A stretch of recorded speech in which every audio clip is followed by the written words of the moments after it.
Hello and welcome to the best hobby in the world, board games, and you are listening to Episode 1 of Board States. My name is Reggie, and I'm talking to you from the great state of Oregon, and this is my buddy, Jazz, and I'm talking to you from the great state, the Garden State of New Jersey. The Garden State and the Beaver State coming at you. Again, the name of our podcast is Board States, and our format is going to be the same every single episode. We will be doing some sort of main topic, but we will precede that with what I'm calling State of Mind, a little board game trivia or a mini game, and we will end the episode all the time with one or two games that have hit each of our tables in a segment we're calling En La Mesa. Think of it like a first impressions. But since it's the first episode, it's probably a good idea for us to introduce ourselves and just tell us who we are, tell you all who we are, where you can find us on the internet and how we came to be, all that stuff. So you ready for that? Sounds good, Jazz? I think I'm ready. Yeah. Okay, let's do it. So I will introduce myself. My name is Reggie, also known as Rolling.Reggie, all over the interwebs. I primarily make content on YouTube and Instagram.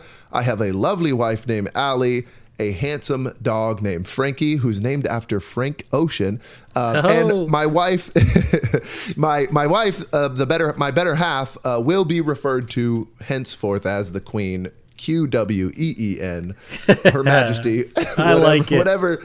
Yeah. So if you follow the channel, you know that's how she's referred to at all times. We both work in education, but I have been a lifelong gamer, mostly in video games. I was a Game Boy, GameCube, Xbox 360, and then a PC gamer starting in 2013, which is crazy. That was like a dozen years ago. Nice. Yeah, so I still dabble in the PC games every now and then, and I've dabbled in several trading card games, TCGs. I was really serious into Yu-Gi-Oh! In like my teen years, sending like, you know, other sophomores into the Shadow Realm back in the day. And recently, been doing a lot of MTG Commander and a little bit of Lorcana. Oh, nice. I have I'm into my Lorcana and Commander, a little less so. Board games are obviously my primary hobby, but I do have several other ones. I always like to say I'm a singer, love to cook for Her Highness, love to work out, play sports. I love nature, especially bird watching. If you follow my channel at all, you'd know that as well.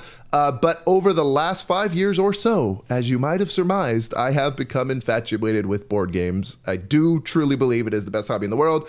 Lets us connect with each other, like challenges us mentally to compete or cooperate, and most importantly, keeps us off those darn phones. Most definitely. Yeah, I'm right there with you, Reg.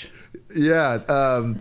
There's an author, her name's Linda Berry, and she once said, in the digital age, don't forget to use your digits. And I love that line. So always doing that. So some may call me a master of none. I'd like to say I'm more like Reiner Knizia's Quest for El Dorado special card, the Jack of all trades. Oh, there you go. I like that. I think that's something that my daddy said. You know, what did it say? Yeah. It's a Jack of all trades, master of none. Yeah, master of none. Yep. Mm-hmm. Yeah, you got to know a little bit about everything, right?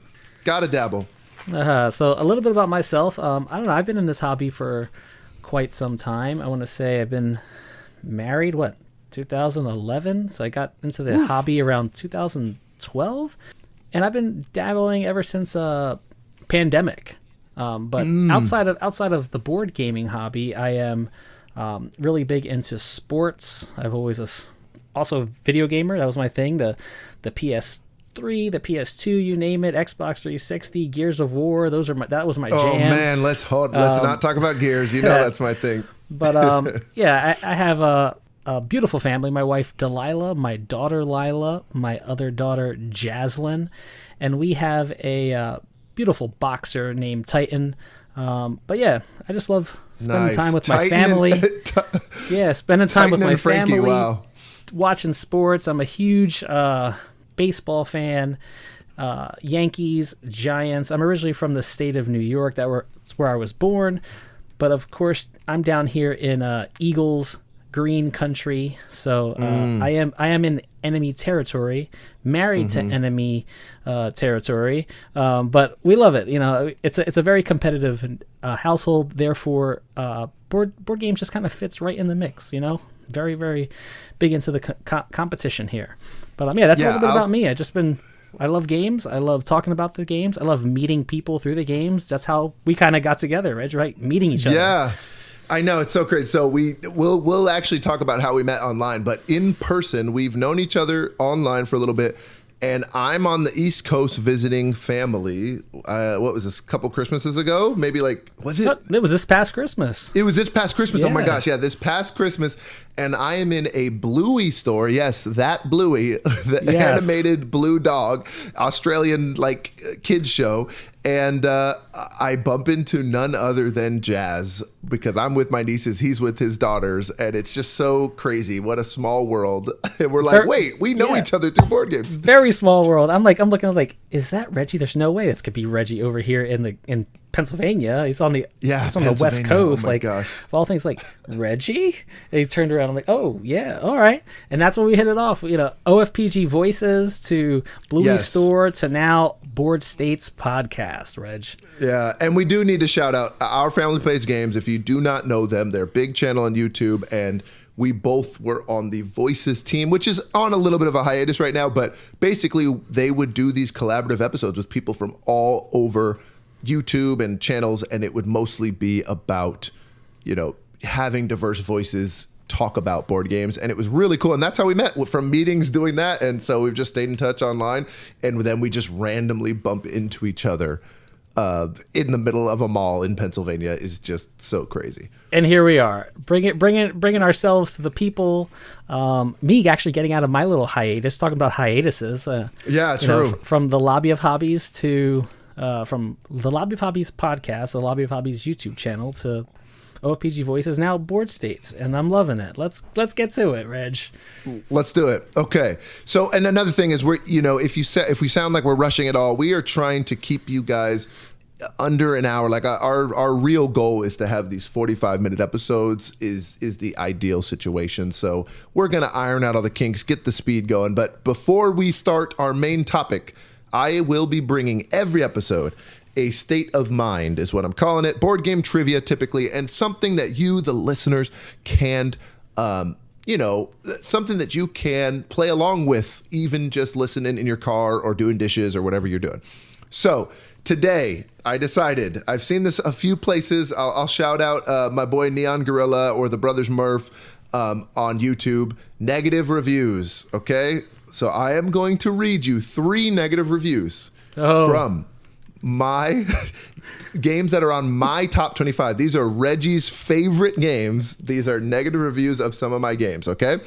And I'll tell you what they're rated. I'll give you the thing. And if you get it correctly, people listening to, you'll get 3 points. If you don't get it right away, I'll give you a hint so that you can earn at least 1 point for it as well. And I'll just give the total point. So technically, the best you could do is 9 points if you get them all on the first try. Are we ready? Can we just? I think we're just going to call this game "Beat Jazz" because I'm terrible at these games. But let's go. Yeah, let's go. See, this is the thing. Look, you're more tapped in than you think you are. But no matter what, it's still great entertainment. If you don't get it, the audience members will be screaming at their car radios right now. Okay, so I'm calling out these BGG users. By the way, I do not care. This is Parpari, who gave one of my beloved games a 3. Okay. Also, let me just pause real quick. I cannot even fathom typing out full-on paragraphs like hating on board games. It just blows my mind. I'm just fascinated by it. But whatever, here we go. All right. Parpari gave this game a 3. After 10 plays, it is a very clever game for its time because how it has multiple types of auctions and good thematic ties. However, I do not like because if there was experience gap between players, less experienced players are going to hand a game to other player, which there is no way to stop it.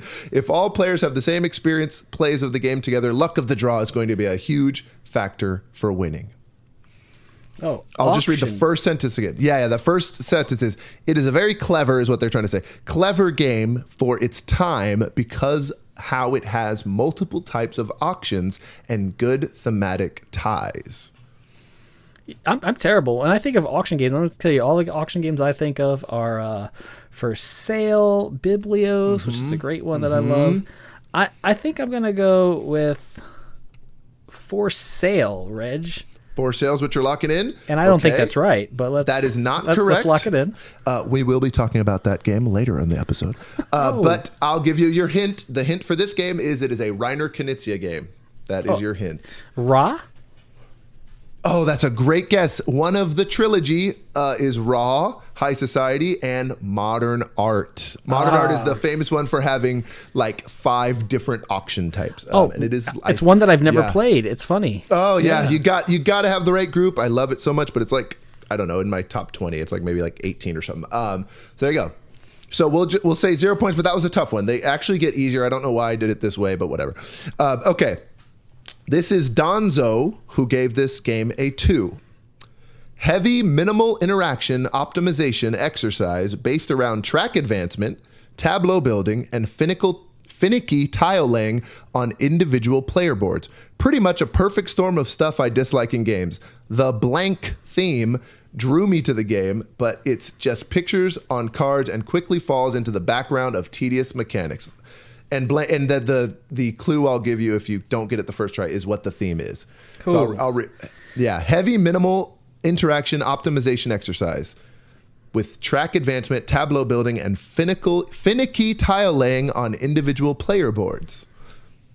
Ooh, it's just pictures on cards and quickly falls into the background of the tedious mechanics. Why is this like, I'm not doing well with this, Reg? It's hard. It's hard. It's hard. I'm the tile laying, individual tile laying. Moving up tracks. Why can't I think of this? And a minimal hint on this one is it is very, very popular. At the patchwork moment, is the first thing I think of. But okay, I don't think that's it. That's a good guess. A little heavier. I'll give you your hint here. Pretty much a perfect storm of stuff I dislike in games. The zoo theme drew me to the game, but it's just pictures of cards and quickly falls into the background of the tedious mechanics. Is this Arc Nova?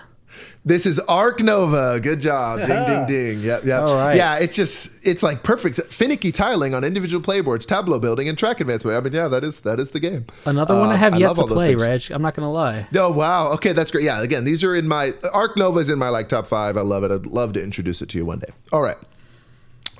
And the final one. This should be the easiest one, but I don't know. We'll see. You forgot who you're talking to, Reg. Baz gave this a 2 and said, "Why does this exist when there is RFTG? I'm sorry, Thomas. You peaked too early, and now every game after it is just not ... RFTG." Oof, give that to me again. The RFTG. Yeah. Yep, and I'll tell you that if that'll be the hint if you don't know what it is. Why does this exist when there is RFTG? I'm sorry, Thomas. You peaked too early, and now every game after it is just not ... RFTG. Dag, Roll for the Galaxy. And it's funny because you're probably thinking of a game like when I think of Roll for the Galaxy, I think of something completely different, which is I'll mention this later in this episode because it's... Oh, wow, that's so interesting. Roll for the Galaxy is the sequel to the actual RFTG that this person is referencing. Race to the Galaxy. Yeah, Race for the Galaxy. Oh, man, Race for the Galaxy. What it goes in line with Race? I'd say this guy has two games that are beloved. Race for the Galaxy being one, and the answer to this question. Ooh. Man... Reg, you've got me stumped. Res Arcana? Res Arcana is correct. That is correct. Are they really giving this a... What was that rating again for Res? That was a 2. They're giving it a 2. Baz or Baz? Get out of here. Baz, get on out of here, Baz. I know. I was like, I'm calling you. Pafuera! Yes. That is it. Those are the trivia. We'll do stuff like that every single time. All right. I'm sure there were some people screaming at their AirPods. Oh yeah, definitely, definitely. On some of those, but it's tough. It's tough. We'll do some different ones as we go on. Maybe I'll throw a bird fact in there every now and then. Who knows? So that puts me what? How many points I get? Like I need to know my points. Was that like 4? Oh yeah, you did. Technically, you got. You'll get 4 points. I'll give you 4. I did say Race for the Galaxy, but that was your first guess still, so I'll give you that. All right. 4 points out of 9 possible points. That's not too shabby. Hey, not too shabby, Reg. I can't here we go. Like I said, people probably screaming at their AirPods, their car stereo, hopefully not at work in their cubicles about why Jazz sucks at these games. But, I'll take it. So yeah, there we go. That's our mini game. State of mind mini game, right? And then we're going to head over right now. Let's talk about our main topic today, Reg. Today we're going to discuss episode 1. It's going to be our favorite mechanics in board games. I don't know. I think the one thing that I really enjoy about board games is the diversity when it comes to mechanics. I always say that there's something with the board gaming hobby out there for everyone, whether it's if you're into a specific hobby, if you're into specific types of games, solo games, interactive games, things that are kind of like a little bit of take that nature. Whatever you are into, there's a game for everyone. And same with themes, obviously too, but but each theme has games with a bunch of different mechanics. So you might not like one of the Cthulhu games, but you might like one of the other Cthulhu games if you're a fan. Exactly. And I think that's one thing that I love about this hobby so much. And people, they walk into my house and they look at all my games and be like, you play all of these? Like, I don't see Monopoly in your collection at all. And I know, it's so interesting. Because there's so many games that are much better.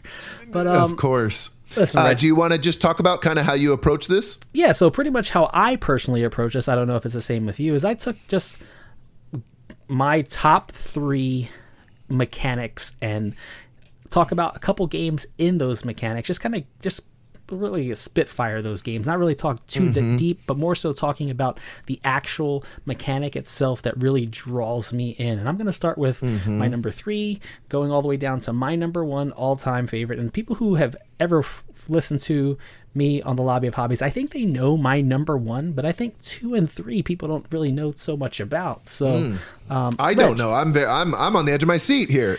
Reg, so let's start with I'm going to throw it over to you. What is your number 3 mechanic? Oh, got it. Okay, I will start. Sure, no problem. I really enjoy this mechanic here, and I'll say I just brought 3 of them. These aren't necessarily my top 3, but 3 I really wanted to talk about because I do love them so much. And my number 3 will be bingo. This is a bingo mechanic, and it's in a lot of games. I know it's one of those weird things where I'm like, I love so many games with this, and what the games that you'll traditionally see that have a bingo mechanic tend to be flippin' rights or rollin' rights, where something is happening in the middle of the table and everyone responds to that same thing. In the game of bingo, you pull out a number and everybody is searching for that number. You're saying N17, N17. People are looking all on their board for N17 at the same time. And so a lot of incredible designers have done this. So someone named Phil Walker Harding, he has a lot of games that bring this out a lot. So there's a game called Silver and Gold by Pandasaurus. Love Silver and Gold. Yeah. So and what's so great about it is every turn a card is flipped and it has a polyomino on it. And a polyomino shape is kind of like a Tetris shape. And what's great about that is we're all putting it on our own separate cards in front of each other, and I think the thing that I love about the bingo mechanic or the flip and right mechanic, whatever it might be, sometimes it's dice, sometimes it's cards, is that we're all doing something simultaneously. And as very quickly after 1 or 2 turns, we're kind of diverging into different directions just based on what our boards are or the choices that we make, even if we have the same thing. So, all the flip and rights that I really enjoy, they just go quickly. They're a nice puzzle of like, how am I going to fit these things onto my board or onto my map or whatever it is as efficiently as possible and get some combos. And on top of that, why I like flip and right specifically is a lot of times with a deck of cards, what the potential is to come out, unlike dice, which can feel super, super random. Yes. Another game I really love is called Next Station London. And this is by Matt Dunstan, and you can play it solo. And this one, you're flipping a shape, and you have to draw a subway line, with a colored pencil to that shape on your board. And it's this big grid map that goes on, and you know exactly how many of each shape are in the deck. And so you're hoping that they come out in the right order, and you're trying to set yourself up to be able to capitalize on the card that comes out. So again, there's a lot of luck, but there's more strategy to it than I think people give it credit for. And these games, you can play them so fast and so many times that, if I get screwed over by the luck, so to speak, I don't really care that much, And then the last one I'll just say is Duck and Cover, which is a newer game that I've been really into. And this is 2 to 7 players, and everybody has a grid of 12 cards, 1 to 12. And you flip a card in the middle, and you get to move one of the cards in front of you, trying to get them down to as few of piles as possible. And if you do not have a number, so if you've covered up the 12 and the 12 comes out, you have to quack. It is in the rule book. You have to quack. And if everybody quacks, that moves the timer of the game, and it'll go a little faster. Funny thing about this one is that this is on my list of games to acquire. I was just at Target earlier today, and I saw it on the shelf and almost at a Target. That's impressive. Yes. Yeah. Well, you got to go back. I think this has been a smash hit. I actually am talking about it on YouTube here very soon. Spoiler for anybody watching the channel, but oh my gosh, I just love how much this has just gone over with family and friends as just like especially people who are non-gamers. I think it's so good, and it's a fun little puzzle. So I don't know, I just love the puzzly nature of bingo games. I love that we're all simultaneously doing something, and there's even heavier ones. I'll just talk about the 3 I just mentioned were a lot lighter, along with Welcome To I want to bring up, but the ones that are kind of the ones that are a little bit heavier that do this are like Tiny Towns, and also the Guild of Merchant Explorers, which is also a Matthew Dunstan another great game. Yeah. Yes. And those have more pieces. You're actually putting things on a board, but again, you're still just reacting to the one thing. And you can go even crazier with something like Hadrian's Wall, but I actually haven't played that. So bingo, I don't want to talk about it too much. Is there any of those you played, or any of those you want to touch on besides Duck and Cover? I have played Welcome To. I've wanted to play Duck and Cover. I've played Silver and Gold. Love Silver and Gold. Huge fan of why can I think of it right now? It is Super Mega Lucky Box. Super Mega Lucky Box. Yeah. Thank you. That was one I wanted to talk about, which is basically Bingo the game, Bingo gamified. Actually, exactly. Yes. Thank you for bringing that one up. Yeah. The other one that I do love is Cartographers. Another polyomino. Build out your kind of grid or your city, creating this map. But I also like the element of kind of like messing with your player. So when that monster creature comes out, you can actually put that monster somewhere on your opponent's board to your left or right and kind of mess up with their map. So it has that little individual, you do your thing, but I like that element of being able to kind of mess with your opponents. It has a little bit of that player interaction, which is such a great game as well. That is so interesting, because a flip and right typically, the biggest critique is that they just don't have any sort of interaction at all. Maybe you're getting to something before someone, like in Silver and Gold, but like Cartographers is like, hey, you're going to draw a monster polyomino on someone else's board and make sure you mess it up. So that's a great one. I do not own that one in person, but it is great on Board Game Arena. So I play that a lot. Yeah, that's a great one. So let me get you up with my number 3. So my number 3 is probably when I name games that I'm gonna that hit this topic, I know everybody's gonna say, "Yeah, I've played a game." It has to be Area Control. It's just when I think of Area Control, I think of games like Blood Rage from Simon, a little bit of Rising Sun that has some other elements in there, auctioning, like blind bidding, things like that.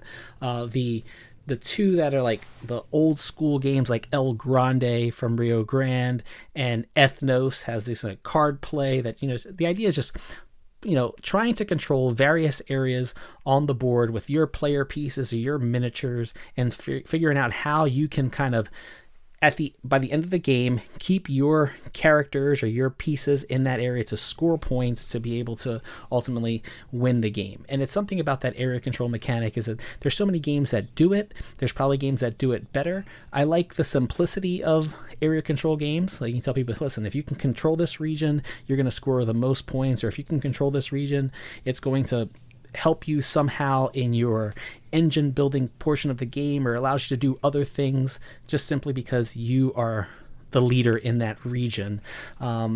So I think everybody can really get a good grasp of what that does. And yeah, something about area control, put dudes on the map, kind of any dudes on the map type game, give it to me. I want all of it. Some of them are similar, but when you can introduce a little bit of other small little mechanics or nuances to the game, it's something that just gets me going when I see a good area control game. There's some that don't do it well, but when you do it well, it doesn't leave my collection. Yeah, I love that. I have not played a lot of the major area control games, I will say. But I think, one, it does make a lot of sense. And I think a lot of that comes from one of the classic big box games that we've all played. That was one of my board games I played before I knew about the modern hobby was Risk. I played a lot of Risk. Correct, I loved, yes. when I was a teenager, we played it all the time. I had Lord of the Rings Risk when I was working at Boys and Girls Club, and I still have some pieces from it. And we'd play it all the time with the teenagers, and they just loved it, So that was a really good time. Yeah, I think that Risk, it's a great one.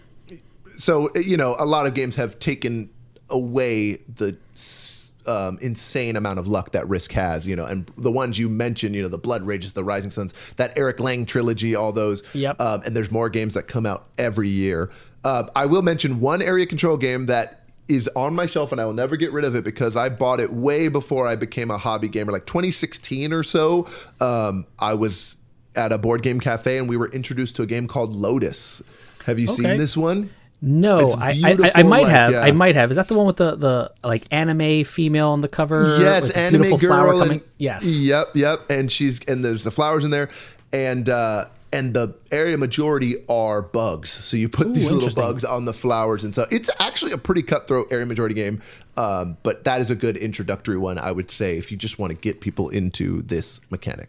Yeah. So I'll give you my number 2. So going from that area control. Yeah, so go for it. My number 2 is engine and tableau building games. When I think of the engine building, I'm thinking more so like you were talking about Race for the Galaxy earlier, Roll for the Galaxy, but specifically when I think of those two, I think of this old school San Juan, which is like an Aaliyah Ravensburger design, which was like the card version of the game Puerto Rico. This is a game that my wife and I have played.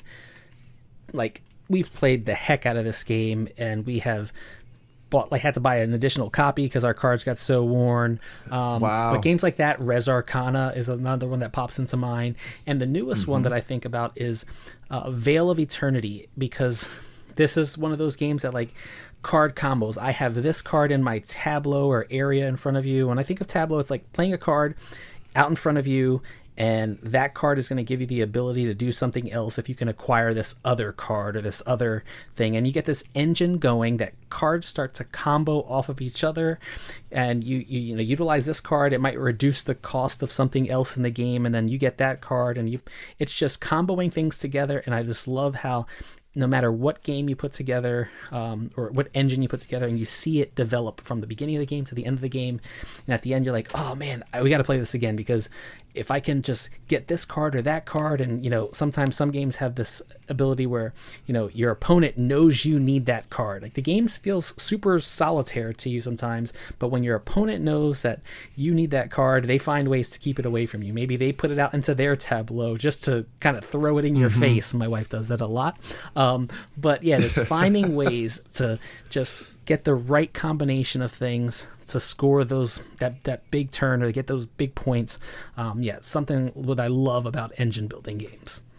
Nice. Engine building, tableau building, that kind of, the hate drafting, obviously. Drafting is a whole different mechanic, but those usually go hand in hand. Correct. And we have our first crossover. I put tableau building on mine, so that's great. Of our 3, we only picked 3 mechanisms here. So I'm going to take us on a quick little history lesson. I learned the most fascinating board game history ever that relates to this and what you just said. So San Juan is a game that I would love to play. I never have. I know it's the card version of Puerto Rico. So Puerto Rico is designed by Andreas Seafarth. Yes. And I was looking at the Race for the Galaxy. I was looking up Race for the Galaxy, learning about it. And he got the idea for Race for the Galaxy from helping out the designer of Puerto Rico work on a card version of Puerto Rico, which is San Juan. So he said this in the designer diary of Race for the Galaxy, that San Juan and Puerto Rico were the inspiration for Race for the Galaxy, because Race for the Galaxy has a follow mechanism, right? Yes. Then in the hobby documentary, which our family, OFPG, Mick and Starla were just featured in, that just came to America like this month in 2025, Elizabeth Hargrave said on her video that the inspiration for Wingspan was her husband telling her, what if Race for the Galaxy was with birds? Oh, so nice. Technically, Puerto Rico is the grandfather of Wingspan, which is just so awesome for me, you know, as I'm just like, I love Wingspan so much. So it's just great that like San Juan inspired Race for the Galaxy, which inspired Wingspan, which is really cool. Yes. Yeah, anything to say about that? Isn't that crazy? No, I think it's crazy. I never knew that fact, but it's just awesome just to see how, you know, when you get into this hobby, like we're talking about how great this hobby is, where you have designers who are, you know, have played a game and they're like, man, I really wish I could put a game or take this mechanism and place it into my game, or they're pulling mechanisms from all of these different types of games, and they're kind of mashing it into one to come with this great masterful masterpiece. And that's one thing I love about this hobby is, you know, mechanisms are always going to be there, and it's how do you utilize they're not these patented, mechanisms? you know, they're not copyrighted from people to use, you know. And but how do you use these mechanisms to create something that feels fresh, that feels new, you know? And you know, we're big fans of trick taking games, right, Reg? And we talk about like now you're starting to see people taking big box board games and utilizing this trick taking mechanism and interesting, you know, implementing it into the core of the game. So trick taking plus area control, aka arcs, which we were talking about. That's a great one. Yeah, I love arcs. That is an area majority game I love, so I should have brought that one up. So I'll just talk about tableau building really quickly. I think the one thing I want to point out is that my first gaming like obsession on the tabletop, well before I really liked board games, like I played those big box games, like I said, Monopoly. We loved Monopoly, Clue, Risk, but I started playing Yu-Gi-Oh! And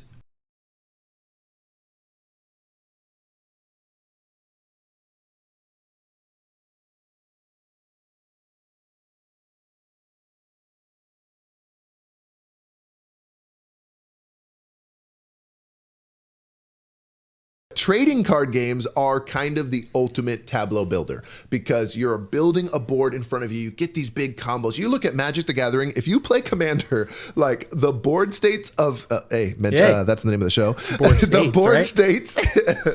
board states of a Commander like table is so hilarious at times, because it's just got millions of cards, and this triggers that, which triggers that, which triggers that, which is so fun. So Wingspan is obviously my favorite tableau builder. It is one of my favorite games of all time. As of 2025, my favorite game of all time. I will say that Finspan is the newer version that I think is a little more gateway friendly than Wingspan. If you've ever seen, there's a Mandy Patinkin clip of him trying to learn Wingspan with his I remember when you shared that with me. Yeah, with his son, who's trying to teach him and his wife, and they're just dying of laughter because it just sounds so absurd. All the mechanics are there. So again, when board gamers tell you it's a baby game, it's complicated for a non-gamer, you know. Finspan, I think, does give you that in a simpler package. I think the one tableau builder I'll mention here, and I'll move on to my number one, is Castle Combo. I think Castle Combo Combo's great. Yeah, I just think it's been the one lately. Like, my friends keep requesting it, and I keep finding myself in a situation where we have 2 to 5 players, and I brought a bag of games, and we have about 30 minutes. And it gives you all that engine building, maybe not as much engine building as much as a nice tableau builder with combos in such a short amount of time. And people around me could be gamers or could be not and still enjoy it. I think that's great. If you don't know about it, it is a 3x3 grid, and you draft from 2 different rows, one of which is the castle row, one of which is the village row, and all these different tags and combos are on there of where you place them and how they score you points or give you coins or give you keys, and the keys allow you to draft differently. So it's a great one. If you have not played it, try it on Board Game Arena. I think that was the one that first came to mind of like, tableau building's amazing, and a 2024 like recent game that everyone should try, I would say, is Castle Combo. And I'm gonna toss another one in there because I love Castle Combo. It's a great one, but one that I think this backwards engine building, which is really I know weird, what you're gonna say. Far away, and this one blew me away with the idea of like, it's one that's very difficult to kind of at the beginning. It's easy, Yeah. but grasping the scoring mechanisms behind it, you're like, oh, I've got to do this, and this. But then I score backwards from the engine that I built, and that's one of those where it's like you play it, and you're like, okay, we got to play this again because I didn't grasp any of that, but now I could do it this way. Yeah, very, very fun one. If we have comments or if we have a way for people to DM us, people will call me out if I don't say this. I am on record as a faraway hater. I'm just going to say this right now. And it's because it breaks my brain. I tried it so many times. And I've actually, the last time I played it, I won and I did have a good time, to be honest. But I just think sometimes it makes me feel so dumb. My brain does not work backwards. It's like reading, it's like when I read a manga and I'm just like, I can't do this backwards. You know, it's like, I can't, I'm sure that My Hero Academia is great in manga form, but I can't do it. Yeah. Yeah. Okay, so my number one that we kind of hinted at earlier, and you mentioned a game on my list, is auction and bidding. Nice. I've just been so enamored with it, and I think I'll bring up my modern art example here because what you said when we introduced mechanisms is there's just something for everyone. There's something that's interesting and like just shocking. And I still remember the day I sat down with my buddy Phil and he had this game out and it had money and it had art cards and little shields. And there's just a big gavel in the middle. And I'm like, where's the board? Like, what are we doing? And he's like, the game is going to be auctioning, you know, and there's all these different auctions. And I think just having an open auction, like, you know, I can't even do an auction. Give me 5. Do I have a 6? Do I have a 6? Do I have a 7? Do I have an 8? That's not necessarily fun. But I'll say a game like For Sale, I think everyone should try. This has been my go-to gateway game for 2025. I've just been showing so many people to. I have the travel edition, and I even upgraded the cardboard chips to these mini poker chips. I have some gray ones and some yellow ones. Yeah. And it just has been great. Like my in-laws love this game. My sisters love this game. My family friends who are like really are tired of learning games from me, I have given this one a chance and enjoy it. And it's just about flipping property. And the other simple one I'll bring up is another one from the good doctor himself, Reiner Knizia. And this is called High Society. And this is a 3 to 5 player game. Yeah. And it's got the tarot size cards. The art on the newer version is just gorgeous, by the way. So that'll bring people in. But it's got this awesome twist of like, we're high society. You're bidding on all these point cards and they could be negative or they could be positive. But at the end of the game, whoever has spent the most money or whoever has the least money in their hand, they just lose no matter what because they're not a part of, they're broke now. You know, they're broke as a joke and they can't be in high society. So I just think it's simple to understand, like, I got to put some money out there. This is how much money I have. Now, the nuances of what is something worth and the speculation of that is what I love about auction and bidding. But at least in terms of introducing people, I think it's a great mechanism that people can understand pretty quickly. Yeah, great mechanism. Like when I think of like earlier on in the hobby, the game that I got big into was Biblios, and I love Biblios, which I've never played. I've never played Biblios. I got to play that one. You know, the idea of, you know, adjusting the market to score points, pretty much, you know, turning those dice or dice, whatever, up and down to kind of fluctuate how you're going to score. It's just a great one. I wound up picking up the Biblios dice game, which I think is better. I know, again, I'll get some hate for that. But most recently, which I don't know why it took me so long to actually play this one, was Ra. And oh my goodness, Ra is so good. So good. And I know 25th Century just blew it out the water with their new production of that one. So yes, of course, I had to get my hands on that. Do you have the Pharaoh edition? Oh, I just backed the Pharaoh edition. You're crazy. Is it the Pharaoh, the newest edition, the one that comes with the acrylic pieces? I'm not sure because it's called the Sun God edition. Oh, so the Sun God edition. It's got the acrylic pieces, but I also backed this little small card game, which is another Knizia design, which is it's called Razzia, which is like takes the theme of like these little mobster type rats, and you're trying to, you know, auction off as you go round by round, similar to like a card version of Ra. And then, you know, once the 7th police comes out, you do have to do the auction phase. But really interesting, definitely a lesser complexity when it comes to something that, if you want to introduce someone to Ra and have them understand the mechanisms, that's one to look into. So I'm excited to get both of those actually in my physical collection. But yeah, Ra was one that just blew me out of the water. Raw was great, and I just learned it this month as well. So we were both on the same train that we learned it late. I only got one play, so I need to play it some more. Again, I think Modern Art was the first one, and so that's kind of my darling so far. But I've liked every Knizia auction game I've played. But then games like I said, For Sale, a game Nidavellir I really love. Those are not by him, and they're great. So it's a great mechanism. That was my third one. All right, on to my last and my number one, and I don't think this is ever coming out of this spot. It is hands down worker placement. Give me every worker placement game possible. If it says worker placement in its list of mechanics, you can best believe I'm just willing to try it. It's just something for me. For those that don't know about worker placement, or you're new to the mechanic, it's just simply, I have this board. I'm going to be placing my piece out onto this board, taking this specific spot, doing the action that spot gives me, whether it gives me resources, it allows me to do something else. But for me, worker placement, that ability to have an action that my opponents cannot do, or in some games they can do it, but they have to either spend a little bit extra, or they get a lesser part of that action because I went to it first. It's just something that, I really love it, whether it's a light, a light worker placement game or a heavy worker placement game, like a Lacerda heavy, or something super, super light. I consider something like Everdell light. Also, even My Little Everdell, which is the kids version. I love that game. My Lil Everdell. My Lil Everdell.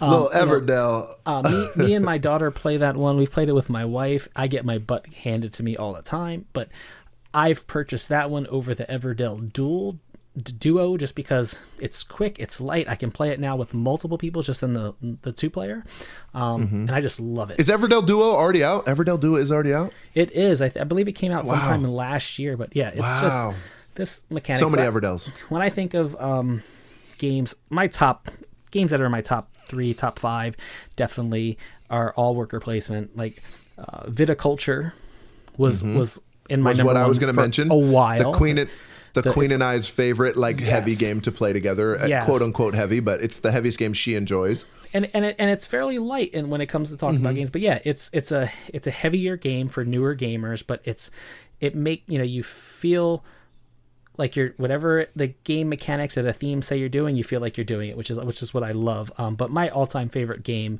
is Anachrony by Mind Clash Games.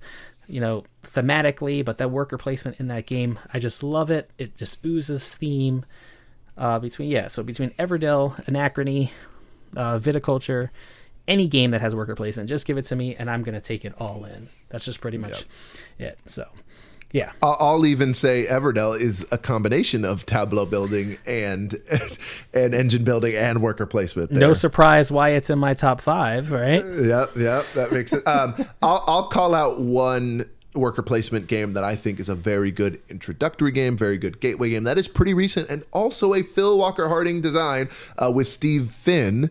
And that is Cities. Yes. Have you messed around with Cities yet? Yeah. I have not, but I know about it. Yes. Yeah, and I would say this is if you are a worker placement super fan, you're a sweaty gamer like us, this is not going to scratch that itch for you of even a Viticulture or for me a Dune Imperium where it's so tense, the worker placement spots and all that, or an Anachrony. But I think in terms of introducing folks to this mechanism right now, there's not a single game I would recommend over Cities. It's just so simple. It's a little bit on rails, which I think is great for a beginner game. It's these are your options for worker placement, and once you've taken one from this row, you can't take it from a different row, but it's also got all that fun racing for certain scoring, which I love that PWH does. I think it's hit. But yeah, that mechanics, what do we say? I can talk about mechanics all day, Reg. It's just something that when it comes to this hobby, it's just something that I think us, like you said, a sweaty gamer is just like we sink our teeth into, and we're trying to figure out, oh, what about this game? What about this game? We could just talk about games on games on games on games. But we hit that segment of the show, Reg, where we're going to talk about the games that have hit our table recently. We've got our first our first impressions. We call this segment In La Mesa. All right, Reg, let's talk about what has been hitting your table lately. What's the one game or two games that have just you can't stop thinking about it once you started playing it? Thank you for asking. I am going to talk about one game today, and that is the Fellowship of the Ring, the trick-taking game. Oh, good one. And let me grab the designer here. Sorry. The designer's name is Brian Born-Mueller, and it is published by Office Dog. I did receive this as a review copy from Asmodee, so I just wanted to give this a quick shout out because I have played this now about 3 or 4 times, and each time we sat down, 3 sessions. I've played this 3 sessions, and each time we sat down, we've played multiple rounds of this. Oh, yeah. So, and I'll great. explain what it is. Yeah, it's a cooperative trick-taking game, which might sound really surprising to you if you've never played one, but the goal is that there are multiple characters from the Fellowship of the Ring, characters like Frodo and Sam and Gandalf and Farmer Maggot and all these. I don't want to spoil too many of them because it's got like 18 scenarios in the game, and the first one is really simple, and each character has a unique objective that they want to complete. Basically, the main one is Frodo, and there is a suit of rings. There are 5 rings, and there's 1 through 8 of everything else. Frodo wants to win 3 or 4 or more ring cards. So he needs to win the tricks with the rings in them. He doesn't need to win a certain number of tricks, whereas other characters might need to win 1 or 2 tricks, or they might need to win the fewest tricks. And then there's some even crazier mechanics that come along in each scenario that I don't want to spoil. But they get progressively more difficult, and they add in these really cool mechanics and all these characters you can draft from. I have barely scratched the surface on this, but I want to say that it's just so beautiful. Like it's got this like stained art, or what do you call that? Stained glass art. That it's just that like really dark outlines, which is funny. Like my silly like millennial brain, I'm like, this is Ed and Eddie art. My friends are like, this is this is stained glass. Stained glass idiot. art, right? Yeah, they're like, you are so uncultured. But what's great when we played this is we just 3 players. It's so fun to like, if someone doesn't know trick taking, you're going to pick it up so fast. Yes. If someone doesn't, it's a fun learning experience. Like when you're playing a trick taking game that's competitive, for example, Rebel Princess, one I've been loving lately. You play that game, and the person who is collecting all the princes, which is what you don't want, you just feel terrible. If you're bad at trick taking, and then you just keep getting all the bad stuff, it's not going to be good. With a co-op game, it's like, hey, so we can't communicate during the game, but after we lose, I can say, hey, so when I played that 7 of Forest, I was telling you that I wanted to win that trick, Yes. Or when I played the 4 of Mountains, even though he played Shadow Suit,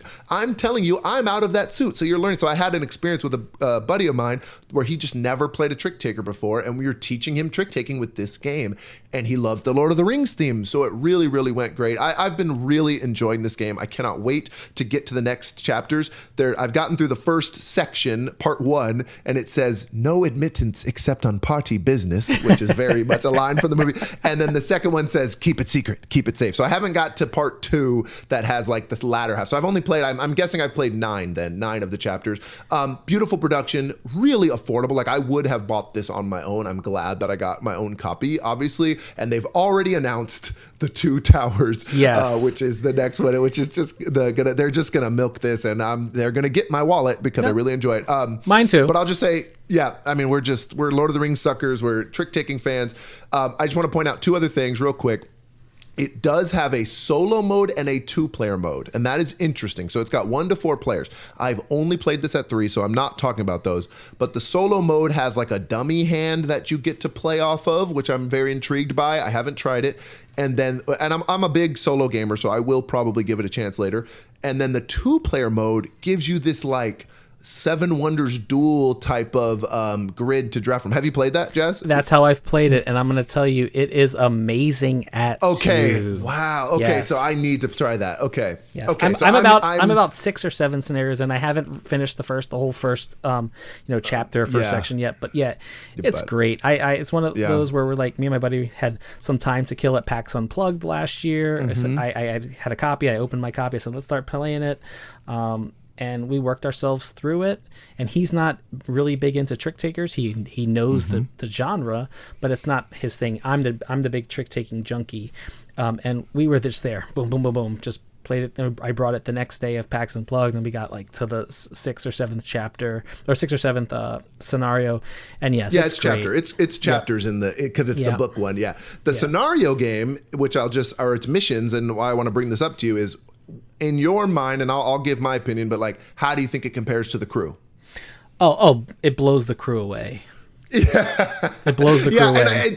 And it's just so hard to say. Like, I own the Crew. I've never gotten rid of the Crew because I always want to find that group. But now I'm like, there's just so many Lord of the Rings fans. Yes, and this has so much more beautiful and approachable, and the missions are more interesting than the original. But I only have the base Crew. But still, I'm just like, so it reminds me of the Crew. Unfortunately, I think this is the better game. Hands down. For me, it's hands down. Yeah. And people love the Crew, but it is just awesome. I just love everything that it's doing in such a welcoming, beautiful package, and I'll be buying the full trilogy. Yeah. So what's been hitting my table most recently, the game that kind of it's been on my shelf. I purchased this game a while back just from reviews that I saw about it. I was like, oh, this is interesting. No surprise. It's a worker placement game. But it's one of those things I'm like, do I keep this in my collection? I'm going through this like fall, pre-winter cull, my end of summer cull of games I'm trying to get rid of to make space for the games that I'm going to be bringing in come convention season. And this one is from Dead Alive Games, and it's called Lunar Rush. This is a worker placement game that has this action selection. It has auctioning and bidding in there. It has pickup and delivery, but pretty much this is by designers Steven Skippy Brown. I would say this is like a Gateway Plus game. It plays 1 to 4 players. I've only played it at 3, but my game group fell in love with this. It plays, I would say your first play, you're about close to an hour and a half, although the box says 45 to 75 minutes. At the beginning of the game, you start off by you have a hand of cards, 1 through 5, and you're gonna, pick one of those cards, play it face down, and then you show what your bid is. And depending on who has the higher bid, you are going to have turn order. So you're bidding for your turn order. But also, what's interesting is your bid is your payment. You have this payment that you're doing. So if you bid 5, I'm gonna lose 5 points. So you're bidding with your points. And your points is actual currency. So I think it's called mega credits in the game. But as you're playing, you are bidding for turn order because you want to. I'll just chime in here because I'm on the Board Game Geek webpage right now while listening to this, and it's called Giga Credits. Oh, Giga Credits! There you go. I mean that's got me. I'm already sold with Giga Credits. So yeah, let me get it correct, right? Giga Credits, but you're gonna pay your Giga Credits to get that turn order, and your turn order you're gonna choose how you're going to send your ships from Earth to the moon, and you're going to take a fast track, a medium track, or a slow track, and depending on the track that you take, determines how many either workers or raw materials you can take up to the moon to pretty much mine and I guess terraform on the moon. And once you get your materials or your workers up there, there's this worker placement action when you're on the moon on how you're gonna terraform and try and mine the moon to be able to gain other resources and bring those resources back down to Earth and then sell them in this auction phase or this market phase, and then you're going to gain points off of that. You're going to gain Giga Credits off of that, and that's going to give you more points, in essence, to use those points to now bid for the next round. But what's interesting is that the game plays super fast over the course of 6 rounds, and you want to sell things, but sometimes again you don't want to sell too fast or too slow. So there's this push and pull of how you're going to be, getting to the moon and coming back from the moon. Do I get my products down faster, even though I can carry less, just so that I can sell them for more money, because I need that money to be able to use this, bid 5 card or whatever in the next round. Really awesome game. Caught me by surprise. So much by surprise that I told the publisher, I said, listen, this game it just blew me away. I was surprised when I picked up this game. Now I need to know more about Lunar Skyline, because that one is a trick-taking game. Has some pretty cool elements in it. And they said, you know what, Jazz, we're going to send you a copy of Lunar Skyline, because I know you're a big fan of trick-taking. Let us know what you think of that. And actually just came in the mail today, so I'm excited to check that one out. Also designed by Skippy Brown? I don't believe it's not. But it's a new designer. It's a new designer. How did you get this? Did you mention, how did you pick this one up? That's my follow-up here. Oh, so I'm curious. So Lunar Rush, I picked this one up just on a whim. I was just looking for games, and I think the Dice Tower might have talked about it, but I don't even think it was the Dice Tower. I think it was a game that was on what was the Sovereignty platform. It was like a little online gaming I remember platform. That. Yeah, I remember Sovereignty. Yeah, they had put it on there, and let me look about this game. Let me see what it's about. And I read the rules. I found it was something that was on Kickstarter. I read the rules.